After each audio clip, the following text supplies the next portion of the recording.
Hi everybody! After the scout tutorial, this is the second MvM tutorial I'm doing. This time another money collection class, almost as ideal as the scout. I'm speaking about the spy. Now, first things first.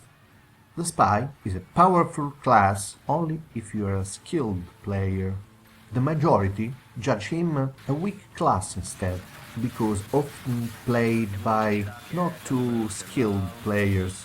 So be ready to be vote-kicked pretty often if you join randoms and as a low tour player you select the spy as a class. Therefore, I suggest you to actually playing the spy only with friends or enough tours under your belt. Under this condition, let's speak about the MvM spy.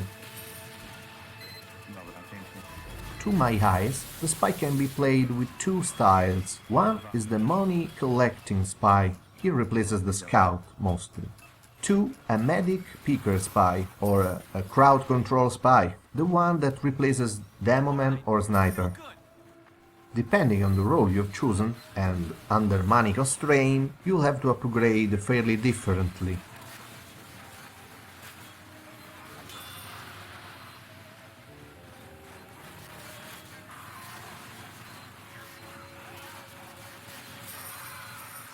Now, let's speak about the money picker spy. Two main objectives. One is money collection, of course, seeking for the A+. Second objective is wreaking havoc giants at their arrival, especially giant medics. Small robots shouldn't detract you very much from your main objectives.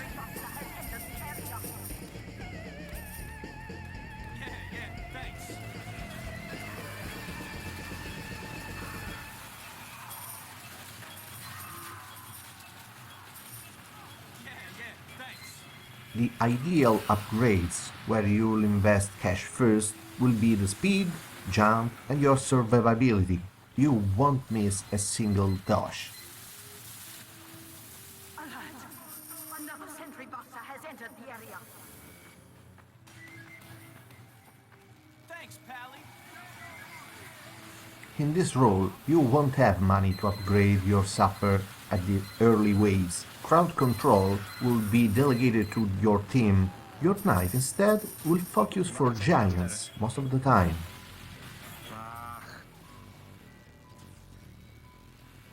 Your Sapper at base level is enough to block giant medics popping their Ubers, for example. That's enough.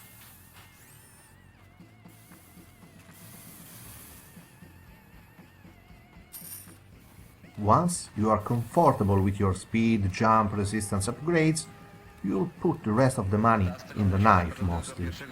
Don't bother upgrading your revolver, ever.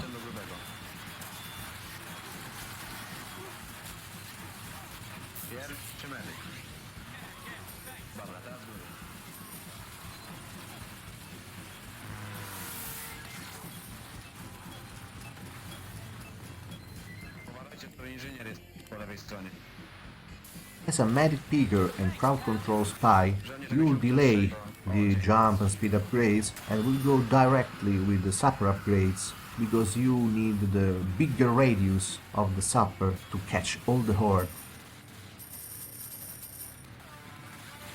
Those giants with lots of medics around will be at your mercy, and you must sap them before they can pop their Ubers. Having to focus the hordes, you will need also knife upgrades with faster swing speed and HP on kill to be able to survive the many robots around you.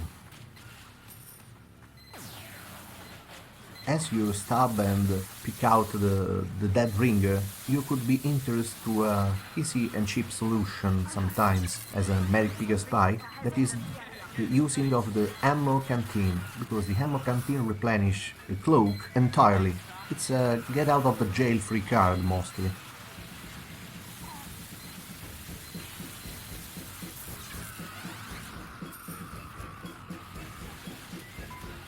Before speaking about the primaries and melee, let's say a thing about the watches. That bringer is the only watch worth using in MvM.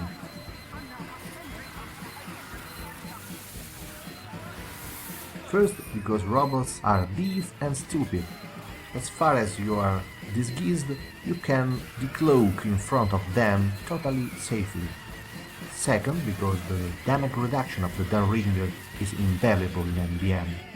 But, despite this reduction tremendously useful, don't think that the DR can tank all the damage you can receive in this game, because giants sometimes are capable of fill you with tens of critical rockets and your DR would decloak and you die to this spam. That's why you'll progressively need to buy critical resistance, and then blast or bullet depending on the waves, and even some HP regen later on.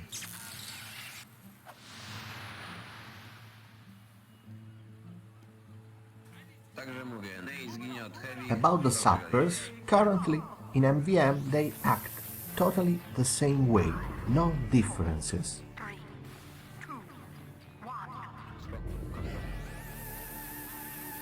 An important thing about the Sapper in MvM, contrary to the classic TF2, here it has one single use only and then it's recharging. That's valid both after sapping robots or sentry guns, indifferently.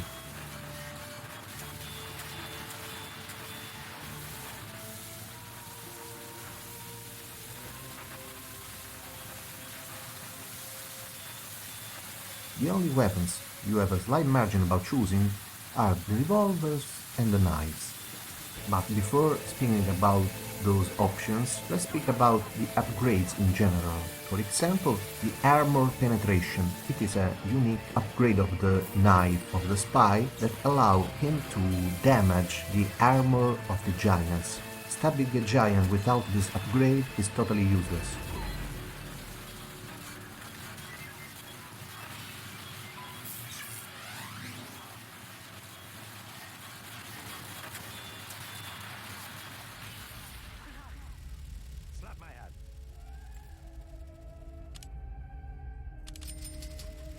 Upgrade you'll eventually buy will be the speed and jump if a money collector, and critical, blast and bullet resistances dependent of the wave ahead.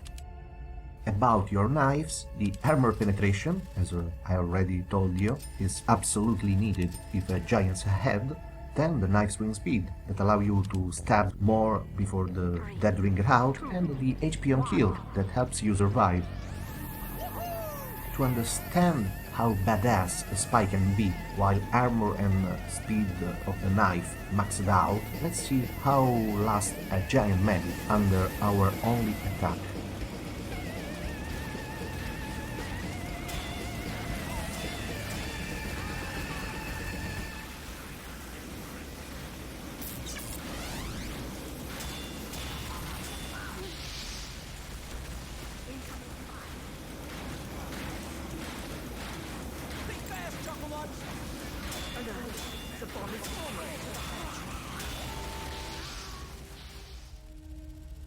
Speaking about the knives, we have just seen the stock one. How about other knives?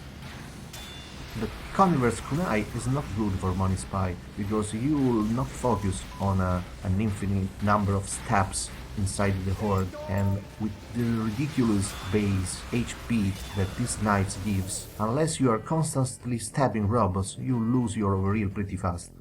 The Big Earner, with its 90 HP, isn't far from it.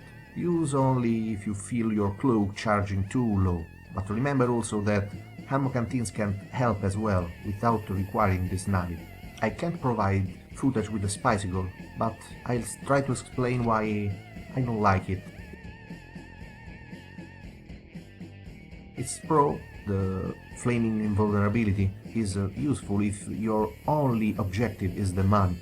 But if you also are seeking to harassing giants, I don't think that the really unique and only useful weapon can stay 15 seconds not being used because a single flame caught you.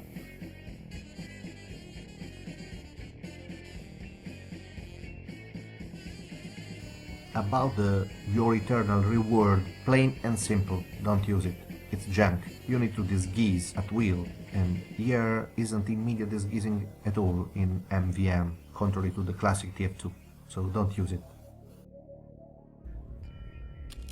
About the revolver, don't forget it's not your main weapon as a spy in MvM. So far I like the utility of some of them, for example the l'étranger, that allow you to have a longer cloaking time. In some scenarios, like a wave full of tanks, the diamond-back criticals at every stab now can be a bit useful, but remember that Spy still struggles versus tanks against other classes. Don't forget it. A thing I forgot to say when speaking about Sappers is that once a robot is being sapped, it can be backstabbed at any angle, not only from the back. So Diamond's back gets the crit counter increase pretty easily that way. About Ambassador, it's just useful to take care of snipers, but you lose the utility of the other weapons, as I said.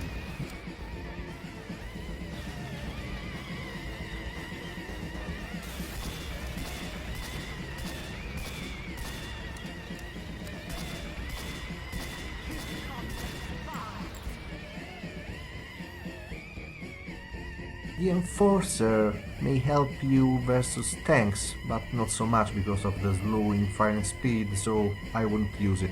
I repeat, my personal preference goes to the l'étranger, because you have a good 8 seconds of cloak time, and you can easily recharge by firing robots your cloak. Pretty neat. Last things, let's see about the Sapper Range Analysis.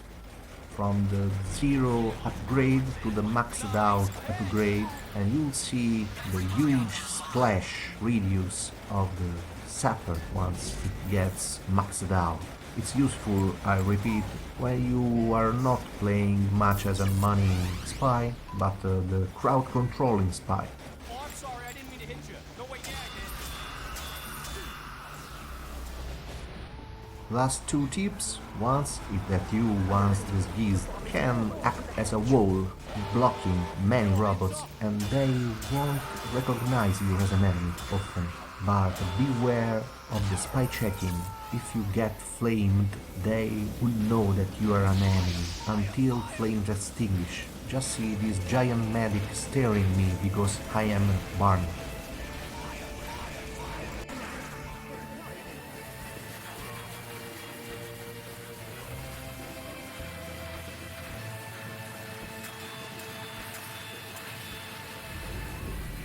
That's all, folks, for the spy.